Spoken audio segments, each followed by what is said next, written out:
ওয়াজ করে টাকা নিচ্ছেন, নামাজ পড়ে টাকা নিচ্ছেন, ওই জানাজা পড়ে টাকা নিচ্ছেন, বাচ্চার নাম রেখে আকিকা করে টাকা নিচ্ছেন, সবগুলা গুমরাহিতে আছেন, সবগুলা ভুল পথে। আসসালামু আলাইকুম ভাইজান। এই নাস্তিকের বাচ্চা কি বলছে ভালো করে একটু শুনে রাখুন।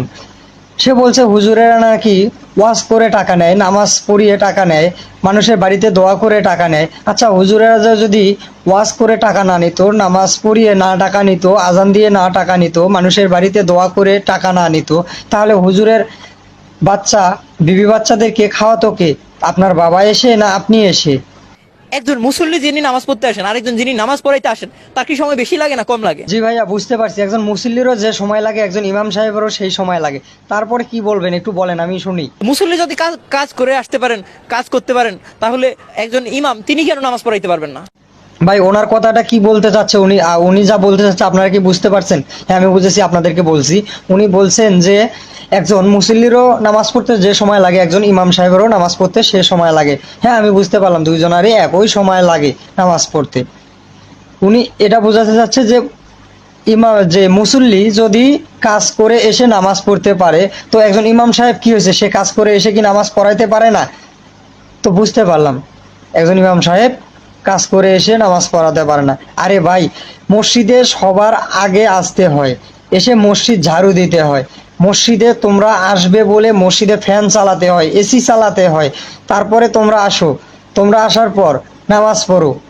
নামাজ পড়ার পর তোমরা কি করো? যার যার মতো কাম করে চলে যাও। কেউ মসজিদের দিকে ভুল করেও তাকাও না, ফিরেও দেখো না যে আসলে মসজিদে কি হলো।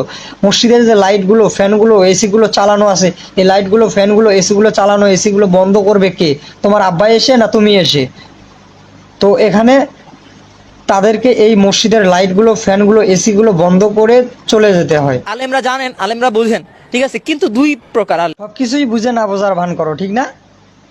বাংলাতে একটা কোরআন শরীফ কিনে 2 পারা পড়ে তুমি হয়ে গেছো মাওলানা। এক কাম করো, আপনার আব্বা আম্মা, মা, ভাই বোন যা আছে সবাই মিলে মাদ্রাসায় মক্তবে গিয়ে ভর্তি হও। হওয়ার পরে সেখান থেকে হাফেজ হয়ে এসে নিজেরা মসজিদের ইমাম সাহেবী করো, আবার মুয়াজ্জিনি করো। কোনো টাকা লাগবে না। একটি হলো সত্যনিষ্ঠ আলেম, আর একটি হলো ধর্ম ব্যবসায়ী আলেম। জি ভাইয়া, আপনার কথা আমি একমত। আপনার বাবা মারা গিয়েছে ফজরের ওয়াক্তে, আপনি সেখানে হুজুরকে ডাকবেন না? হুজুর আপনার বাড়িতে কি এমনি এমনি আসবে? হুজুর কি আপনার বাড়িতে চাকরি করে না মসজিদে চাকরি করে? হুজুরেরও বাড়ি আছে, হুজুরের বউ পোলাপান আছে, তো হুজুরের বাড়িতে থাকে, তাকে তো জানাতে হবে খবরটি। আর আপনি বলছেন যে খতম করে, কোরআন খতম করার পর টাকা নেয় তারা বাজেট করে। আর আমি বলছি, যারা কোরআন খতম করার পর বাজেট করে যে হুজুরেরা চাইবে আমাকে 10,000 টাকা দিতে হবে, আমি বলবো যে সে ঠিক নাই। এটা ঠিক আছে, আমি এটা মানলাম।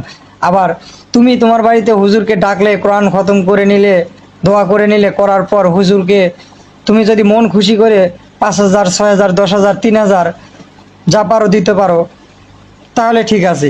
কিন্তু তুমি যদি খুশি হয়ে হুজুরকে মাত্র 500 টাকা দাও, তাহলে আমি বলবো ঠিক নাই। তোমার বুদ্ধি, মাথার যে মজক ঘেলু আছে না, ঘেলু, এটা হয় হাঁটুতে আছে, নাহলে হাঁটুর একদম নিচে আছে, যা বলে আর কি।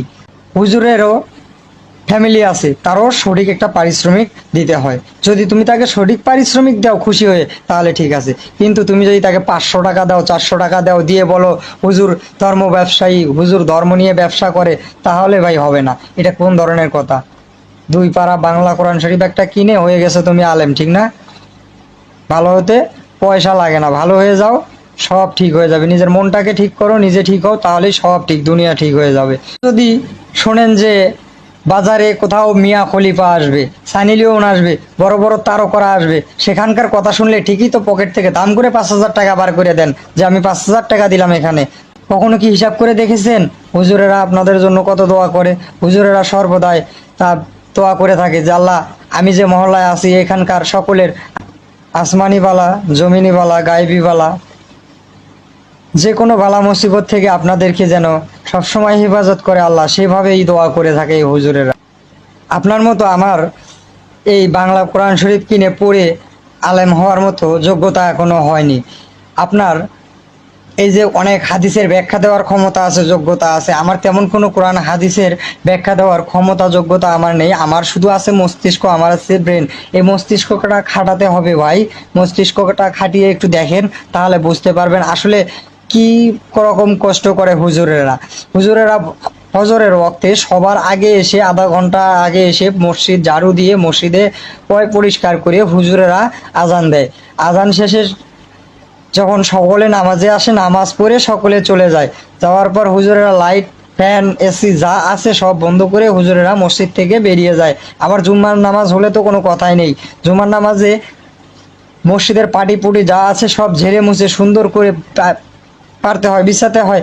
আধা 1 ঘন্টা, আপনার 1:30টায় যদি জামাত হয়ে থাকে 12:30টায় আজান হয়। 1 ঘন্টা আগে আজান দেওয়া হয়। আর এই 1 ঘন্টা আগে আজান দিতে হয় হুজুরদেরকে। আর তারা আজান দেওয়ার পর মসজিদের এসি, ফ্যান, লাইট সব জ্বালিয়ে দেয়। আর যে পাটি পুটি পরিষ্কার করে বিছিয়ে রাখে। এখানে তো কোনো গ্রামের কোনো শয়তান যাবে না পরিষ্কার করতে। কেউ কখনো যান? আপনার মন থেকে বলে দেখেন তো, কেউ কখনো যায় নাকি? তো কেউ যায় না, হুজুরদেরকেই সবই করতে হয়। আবার সকালে বেরিয়ে যাওয়ার পর মসজিদের ফ্যান লাইট সব বন্ধ করতে হয়, মসজিদটা ঝাড়ু দিয়ে তাদেরকে বেরিয়ে যেতে হয়। তো এসব করে যদি তারা টাকা নেয়, টাকা না নেয় তাহলে তার বউ পোলাপান সে কি খায়া বাঁচবে?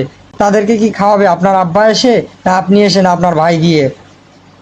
ভাই আপনি তো এই যে সোশ্যাল মিডিয়ায় কয়েকটা ফটোর করছেন, এরকম ফটোর করতে তো আর টাকা লাগে না।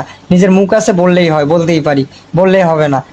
বলতে গেলে কিছু, সোশ্যাল মিডিয়ায় কিছু বলতে গেলে জ্ঞান থাকতে হবে, বুঝতে হবে আসলে আমি কি বলছি, মানুষ কি বলবে আমাকে এই জিনিসটা বললে। আর তুমি তো আল্লাহর ভয় করো না, তুমি মানুষকে দেখাচ্ছ যে আল্লাহর ভয় করলে এভাবে কখনো বলতে পারতে না। নবী রাসূলগণকে যদি তুমি মানতে তাহলে এভাবে কখনোই বলতে পারতে না। আমার জানা মতে তুমি একজন নাস্তিক। তো আমি দোয়া করি, আমার ভিডিওটি যারা দেখছেন সকলেই দোয়া করি তার জন্য, সে যেন এই নাস্তিকের পথ থেকে ভালো পথে আসতে পারে। আর আল্লাহ যেন তাকে হেদায়েত দান করে, সে যেন হেদায়েত পায়। তো আজকের ভিডিওটা এই পর্যন্তই, সর্বশেষ ভালো থাকবেন, সুস্থ থাকবেন। খোদা হাফেজ। দেখা হবে আগামীতে নতুন কোনো ভিডিও নিয়ে ইনশাল্লাহ। ততক্ষণ পর্যন্ত ভালো থাকবেন, সুস্থ থাকবেন।